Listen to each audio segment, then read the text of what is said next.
여호와 이레의 하나님에 대해서 알아보겠습니다. 창세기 22장 12절에서 14절 읽어주세요. 사자가 이르시되 그 아이에게 내 손을 대지 말라. 그에게 아무 일도 하지 말라. 내가 내 아들 내 독자까지도 내게 아끼지 아니하였으니 내가 이제야 내가 하나님을 경외하는 줄을 아노라. 아브라함이 눈을 들어 살펴본즉 한 순양이 뒤에 있는데 뿔이 수풀에 걸려있는 자라. 아브라함이 가서 그 순양을 가져다가 아들을 대신하여 번제를 드렸더라. 아브라함이 그 땅 이름을 여호와 이레로 하였으므로 오늘날까지 사람들이 이르기를 여호와의 산에서 준비되리라 하더라. 아멘. 아멘. 우리는 어느 때 기도를 하다가 보면 하나님께서 주시는 기도가 있으세요. 하나님께서 어떤 마음을 주실 때 요구하실 때가 있더라고요. 어떤 경우에는 너의 재산에 얼마를 누구에게 갖다 내라, 얼마를 어느 교회에다가 전해줘라, 이렇게도 하시고, 또는 너 전 재산을 나에게 주라, 이럴 때도 있으셔요. 그런데 아브라함에게는 가장 귀한 보물 같은 자식이 있었어요. 여러분, 40이 넘어서 애를 낳아도 그 애가 너무너무 이뻐서 눈에 밟히고 아주 그냥 움직이는 웃는 소리, 손가락 하나하나가 다 예뻐서 어쩔 줄을 모르는데 100세에 아들을 낳았어요. 그 아들은 얼마나 보물이 되겠습니까? 그런데 하나님께서 그 아브라함의 믿음을 아셨지만 아브라함을 한번 시험을 해보시는 거예요. 네 아들, 그 아들을 번제로 바쳐. 여러분 같으면 어떻게 하겠습니까?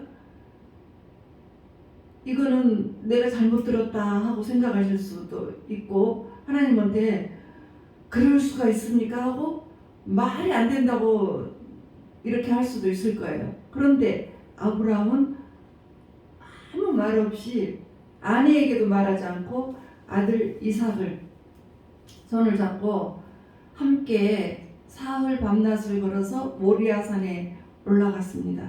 그리고 아들을 번제로 드리기 위해서 칼을 번쩍 들었어요. 그때 하나님의 사자가 아브라함아 깜짝 놀래가지고 너 이제 내가 네 마음 알았으니까 죽이지 마라. 그렇게 말을 하고 옆에 예비된 양이 있다고 해서 보니까 순양이 있었어요.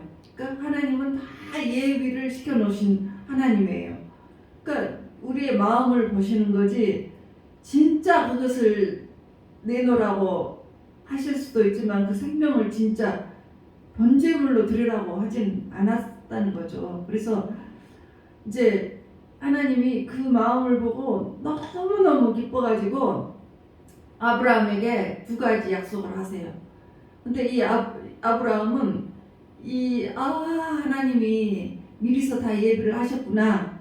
그래서 예비하시는 하나님, 여호와 이레의 하나님. 그러니까 여호와 이레는 우리에게 무엇을 미리서 준비를 하고 기다리시는 하나님이라는 뜻이에요. 무엇을 요구를 하는 거죠?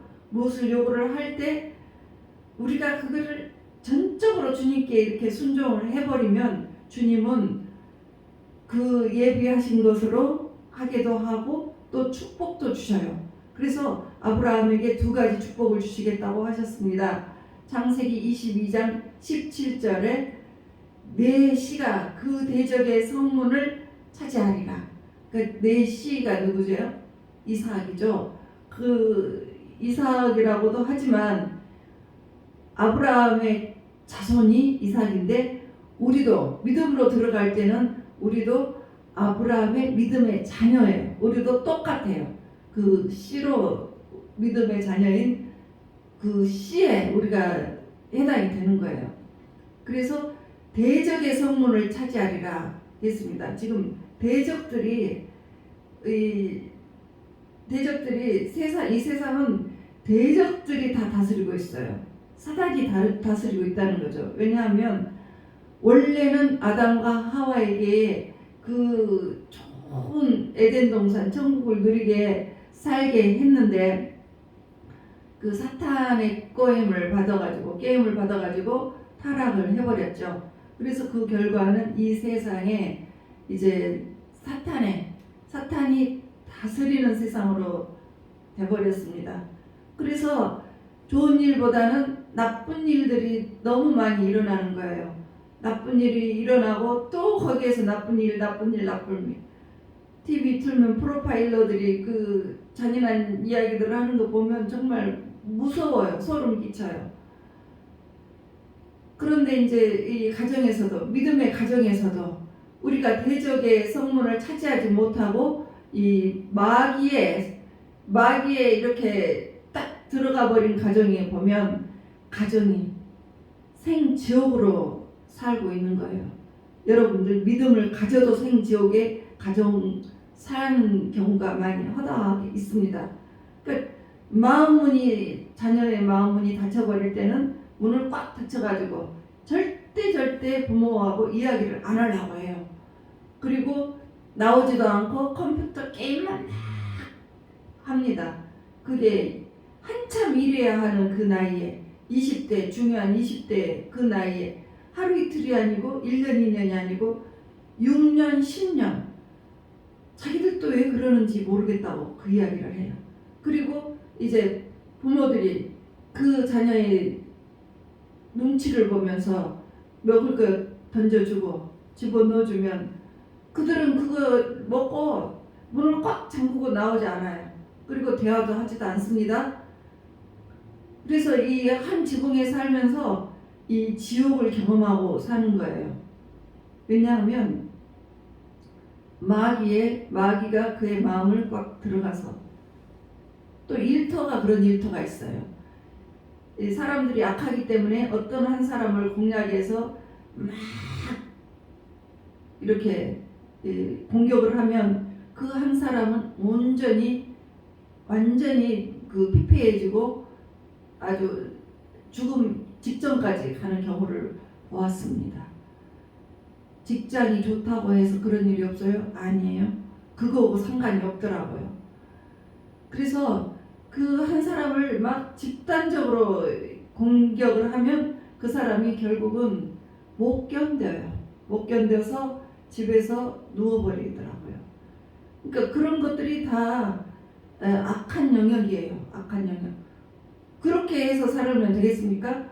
그래서 그런 것들을 네 시간 그러니까 예수를 믿는 우리가 믿음을 가진 우리 네 씨는 믿음을 가진 우리 아브라함의 자손처럼 너희들이 대적의 성문을 취해 그래가지고 그 지옥 같은 그 상황을 천국같이 변하게 해라는 거야.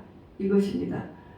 구약에서 하나님께서 이제 그 여호수아에게 말해요. 여호수아야, 너는 마음을 강하게 가져. 마음을 새롭게 하고 거룩하게 해서 너 마음을 강하게 가져서 싸워서 이겨. 그러면 능력이 많은 내가 다 너를 도와줄게. 그리고 이기게 해줄게.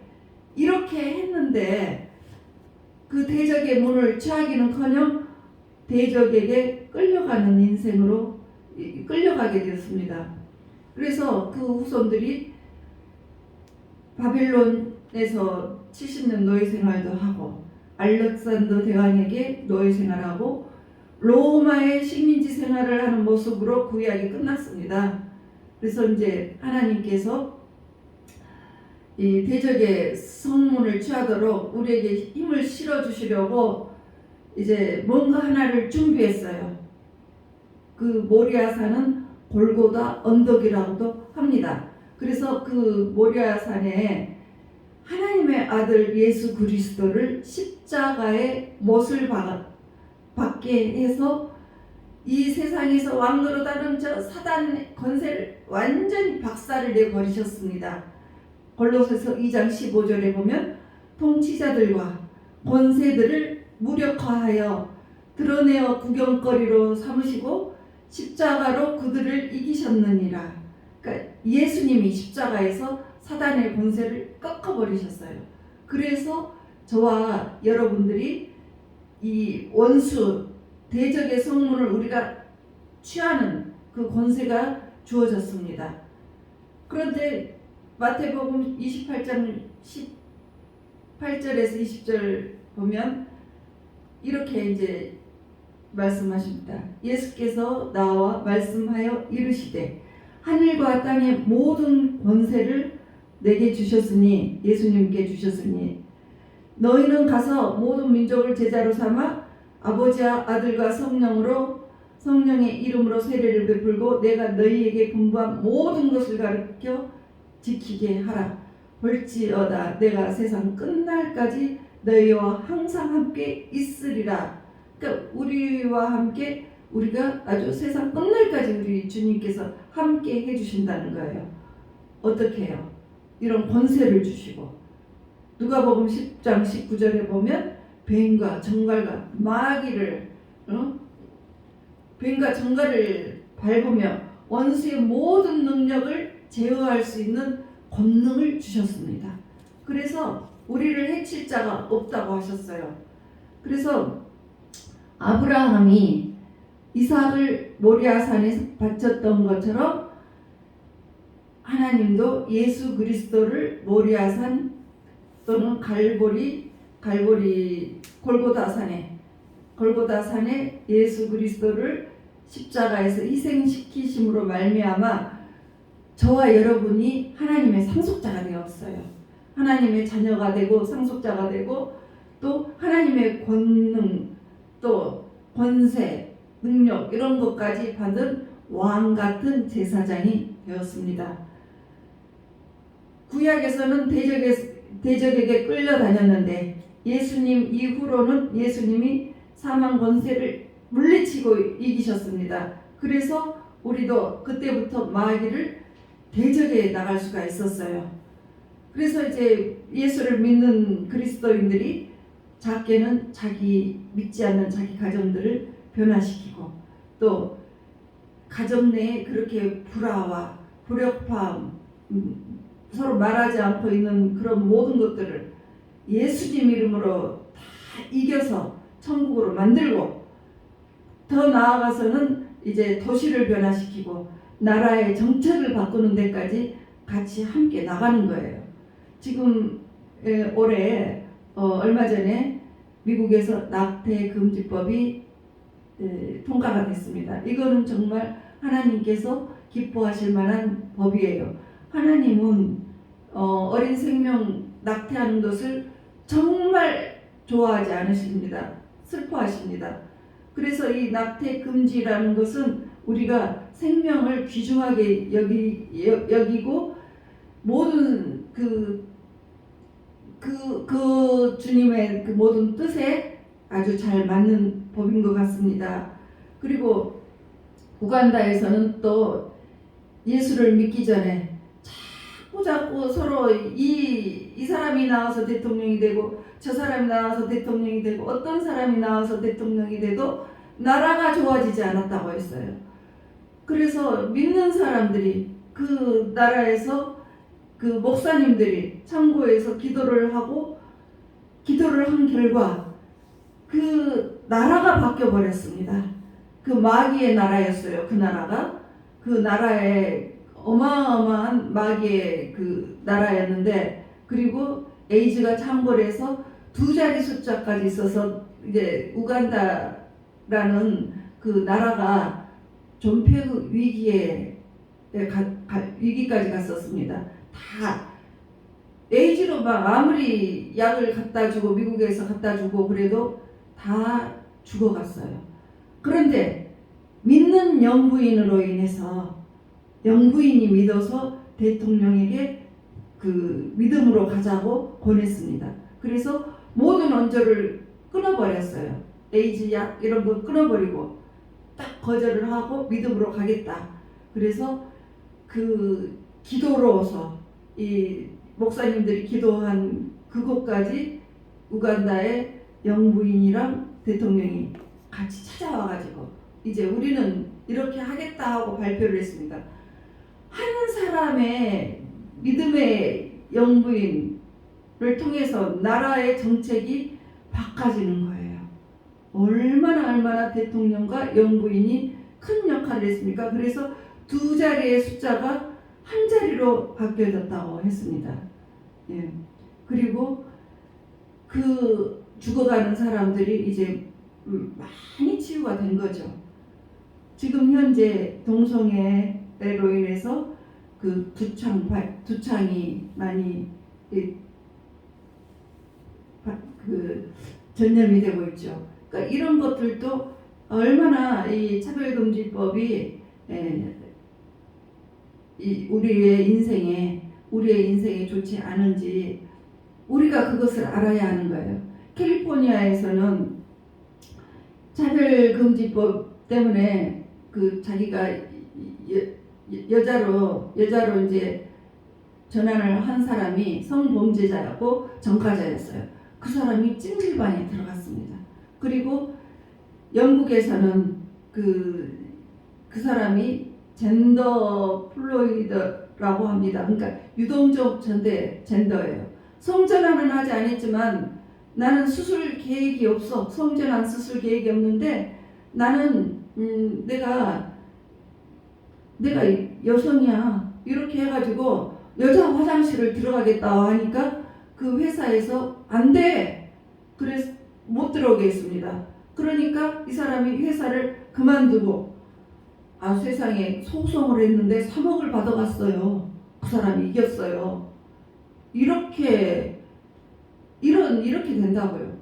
그리고 이제 성전환한 그 남자가 이번에 그 수영 종목에서 200m 자유형, 500m 자유형에서 신기록을 냈습니다. 그 사람이 남자로 있었을 때는 아무 상을 타지 못했어요. 그러니까 여자하고 하면 무조건 이기죠. 그리고 영국에서는 자기를 여성으로 인식을 한다. 그런 남성이 그 여자들하고 같이 여성의 럭비 선수들 그러니까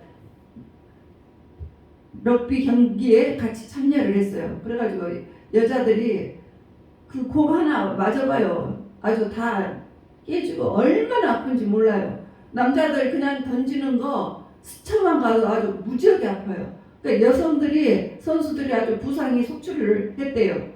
그리고 이제 텍사스주의 그 젠더 청소년이 레슬링 경기에 자기가 여자로 이제 성전환을 했잖아요. 그러니까 여자들 그냥 레슬링 선수로 들어가서 여자들 꺾는 거 문제가 아니죠. 그래서 다 우승을 해버리는 거예요.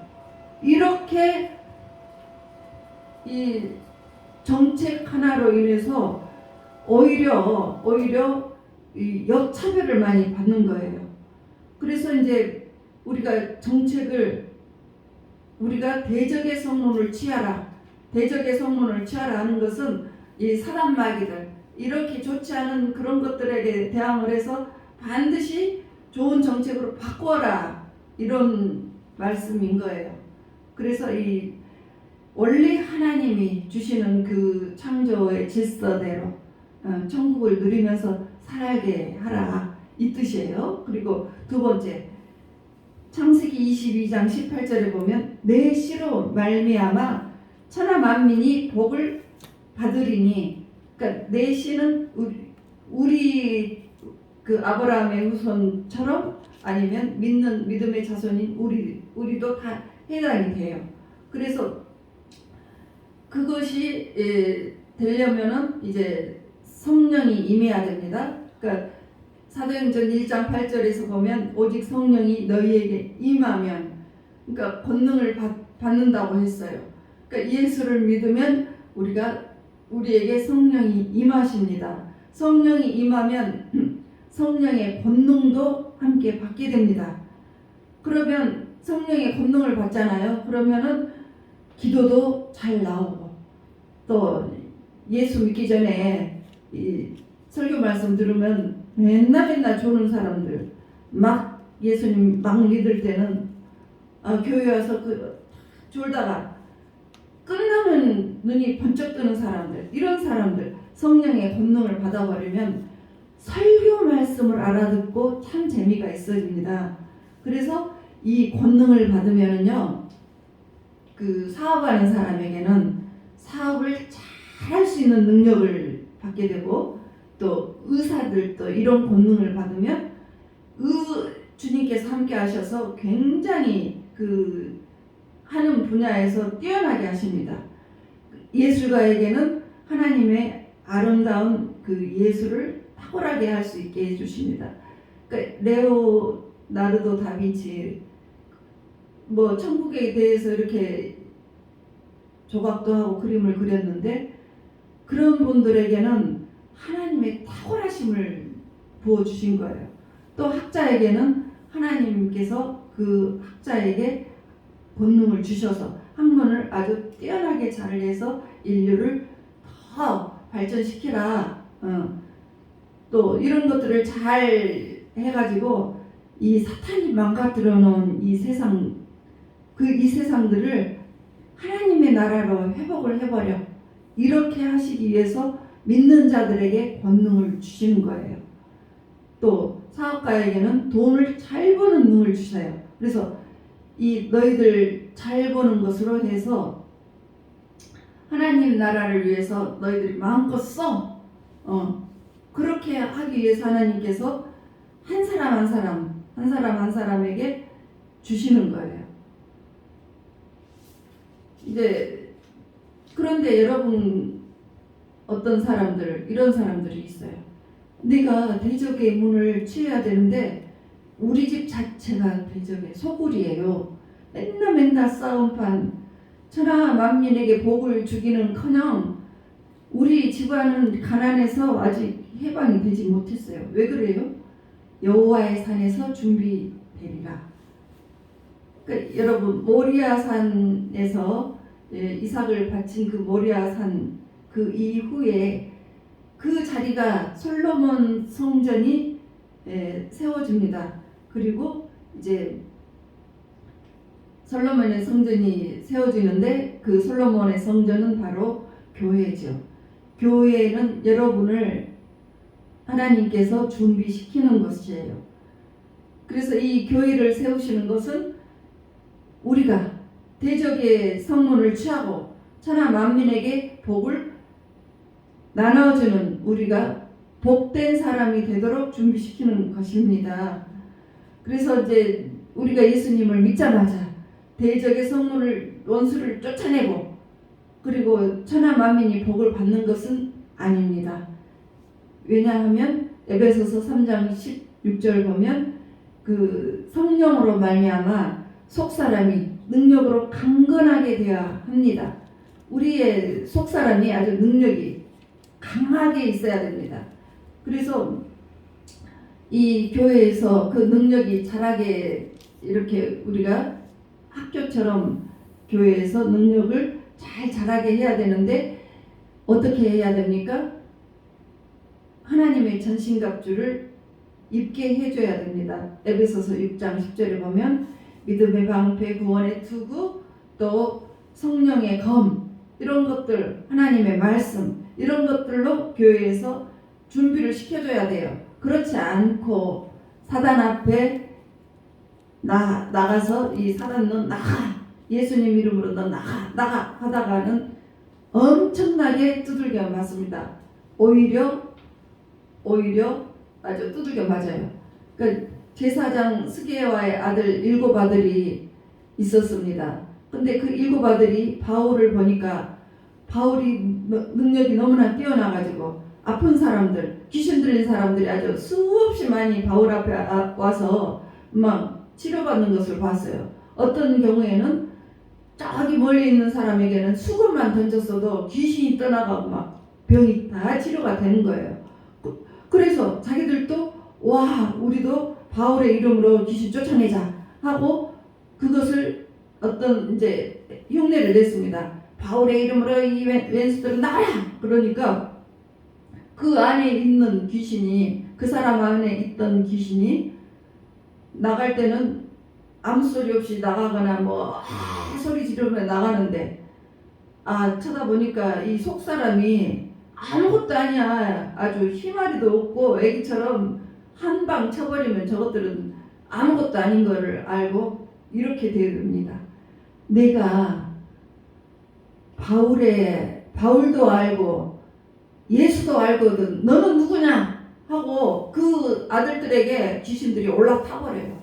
그러니까 눌려가지고 아주 막 뛰쳐 도망가는데 옷을 다 벗어서 알몸으로 그 도시를 막 뛰쳐 도망갔습니다. 이렇게 준비가 안 되면 두들겨 맞는 거예요. 그래서 하나님은 교회에서 준비시키십니다. 예, 하나님 나라는 씨라고도 말씀하셨습니다. 우리가 씨를 심었습니다. 씨를 심었을 때 그 씨가 바로 자라서 싹이 트고 열매 맺고 우리가 먹게 됩니까? 그러지가 않죠. 지금처럼 이렇게 뜨거운 햇빛도 그 지열도 견뎌야 하고 또 이렇게 싹이 올라왔을 때 태풍도 견뎌내야 되는 거죠. 그래서 그런 것들을 견뎌야 하는데 마가복음 4장 26절 27절 보면 하나님 나라는 사람이 씨를 땅에 뿌림과 같으니 그가 밤낮 자고 깨고 하는 중에 자랍니다. 우리가 잠자고 일어나고 잠자고 일어나고 그러니까 무수한 날들을 10일, 30일, 한 달, 두 달 막 이렇게 깨고 하는 중에 지루하게 알지도 못하는 중에 지루하지만 그 중에 잘하는 거예요. 그러니까 그렇게 해서 씨를 자라게 하시지 처음부터 확 자란 것이 보이지가 않는다는 거죠. 그러니까 천하 만민이 우리가 예수를 믿는다고 해서 그날로 마귀를 쫓아내고 그날로 복받아서 천하 만민에게 복을 내어주는 경우는 없습니다. 그렇게 되면 얼마나 좋겠습니까? 그런 경우는 없습니다. 그러니까 천하 만민이 우리를 통해서 복을 받으려면은 이렇게 어떻게 해요? 이렇게 기다려야 되는 거예요. 누가복음 24장 49절에 위로부터 능력이 입혀질 때까지 이 성에 머물라 기다리라 하시니라. 이 성에서 능력을 받을 때까지 기다려야 됩니다. 그러니까 신앙생활은 이런 기다림의 모든 것들을 다 겪어야 하는 것입니다. 자고 깨고 하는 그 지루함을 이겨내고 기다려야 합니다. 신앙생활은 항상 기분 좋은 때만 하는 것이 아닙니다. 뭐 기분 나쁘면 안 오고 기분 좋으면 교회에 나오고 그렇게 돼서는 아무것도 안 됩니다. 그렇게 해서는 대적의 성문을 취할 수가 없고 천하 만민이 여러분을 통해서 복을 받을 일도 없어요. 그래서 대충한 신앙생활을 하게 되면 그 사람의 인생도 대충 흘러갑니다. 끊임없이 하나님을 섬기고 지루하거나 시험을 받거나 좋은 일이 있거나 슬픈 일이 있거나 끊임없이 하나님을 섬겨야 돼요. 그래서 교회에서 잘 배워서 하나님 앞에 이제 간증거리가 있는 사람이 되도록 해야 되겠습니다. 힘들 때일수록 더 예수님을 꼭 붙들고 십자가를 붙들고 견뎌야 됩니다. 아브라함이 아들을 이삭을 이제 바치러 갈 때 하나님께서 그 속마음을 보시는 거죠. 사흘 동안 이 아들을 끌고 가는 아브라함의 그 마음에 정말 얼마나 절절한 마음이 있었겠습니까? 그런 것들을 보시고 하나님께서 통과를 시켜주십니다. 마지막까지 보고 얼마나 힘들고 얼마나 어려웠을 건데 그거를 결정하고 나에게 네가 이거를 순종을 했느냐 이거를 견디고 끝까지 하는 그 아브라함에게 이 두 가지의 아주 선물을 주셨죠. 대적의 문을 취하고 천하 만민에게 복을 주고 그런 선물을 주셨던 것처럼 여러분들도 잘 이기고 견뎌내면 여러분을 통해서 대적의 문이 우리가 취하게 되고 천하 만민이 우리를 통해서 복을 받게 되는 날이 올 것입니다. 그렇게 되는 놀라운 그 간증의 소유자가 되시기를 주 예수 그리스도의 이름으로 축복합니다.